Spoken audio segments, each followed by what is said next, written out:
we are going to dive into that's right, 5 completely free AI tools that can actually genuinely save you 10 hours every single week. Let's get right into it. I mean, seriously, just stop and think about that for a second. What would you do with an extra 10 hours? That's not just a little bit of time, that's a whole extra workday every single week. And look, this isn't some made-up number I just pulled out of a hat. It's the result of trying out more than 30 different AI tools to find the ones that really work. So let's get into the toolkit that makes this possible. Okay, we're going to start with 2 foundational tools. Think of these as your new go-to AI assistants, the ones that are designed to jump right in and help with the daily grind of writing and just getting organized. So, tool number 1 is a name you definitely know, ChatGPT. But here's the secret. I'm going to let you in on something. Most people are using it completely wrong. They're leaving so much of its time-saving power on the table. So here's where the magic is. The difference is night and day. A simple prompt like write an email, well, it gets you a pretty generic, kind of useless result, right? But if you use an expert structure like this one, act as an expert in this topic, help me with this specific task, and give me the result in this exact format, you suddenly turn it from a fun little toy into a professional grade assistant. It's a total game changer. Honestly, just using this method for your emails, for planning out content, or even just summarizing long articles, it can easily save you 3 hours a week. Boom. That's our first big chunk of time back in your pocket. All right, building on that, let's talk about another massive time suck, messy notes. You know what I'm talking about. If you manage projects or you're constantly in meetings, you know the struggle. And that's exactly where tool number 2, Notion AI, comes in to save the day. And get this, the process is so ridiculously simple.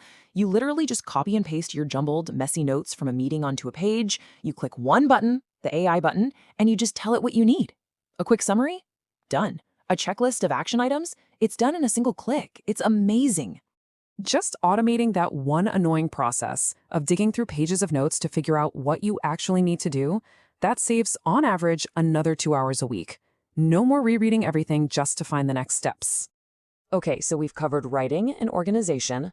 Now let's get into the more creative side of things with a tool that basically acts as your own personal design engine. Tool number 3 is Canva AI. For anyone out there who creates presentations, social media posts, any kind of visual content, its magic design feature is, and I don't use this word lightly, a revelation.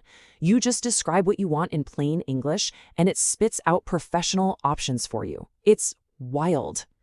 And the whole process is just unbelievably fast. You choose your format, let's say a YouTube thumbnail, you type in your idea, and bam, it instantly gives you this whole range of high-quality designs. All you have to do is pick your favorite and maybe make a few small tweaks. A task that could have taken you an hour is now done in like 60 seconds. Seriously, for anyone who's regularly making visual content, this easily frees up an hour and a half every single week, no question. All right, now for something I think we can all relate to. The endless cycle of meetings and taking notes. I mean, it's a huge pain point, right? So what if you could just eliminate that task forever? This next one is a lifesaver. Tool number 4 is Otter AI, and its promise is just so simple and powerful. You never need to take notes in a meeting again. This frees up your brain to actually participate and focus on the conversation. And the best part? The setup is a one-time thing. You just connect your calendar, and that's it. From then on, Otter AI automatically joins your Zoom, your Google Meet, your Teams meetings, whatever you use. It transcribes the whole thing, figures out who said what, and even gives you a summary with action items when you're done. This is a massive time saver. Think about it. Between the mental energy of trying to listen and type at the same time, plus the time it takes to clean up those notes afterwards, this tool reliably gives you back another 2 hours each week. Okay, for our final tool, I've saved a real hidden gem for last. This one isn't just a tool, it's a whole new way of finding information online. It's a fundamental shift. It's called Perplexity AI. And I know this is a really bold claim, but for anyone who does serious research, whether you're a student, a professional, or just someone who's super curious, this has replaced Google. I said it. So what's the big deal? Well, here's the huge difference. When you search on Google, it gives you a list of links. You still have to do all the work, right? You have to click and read and figure it all out. Perplexity AI, it does that work for you.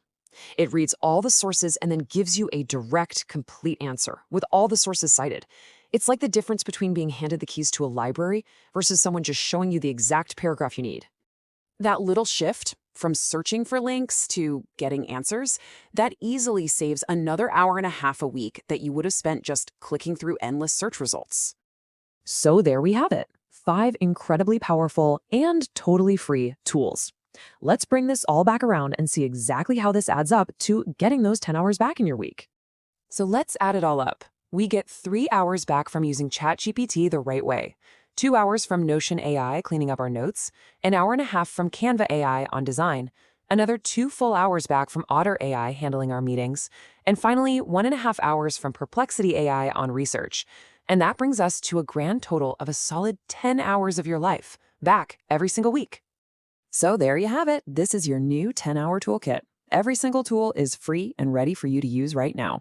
So really, the only question left is, which one are you going to try first?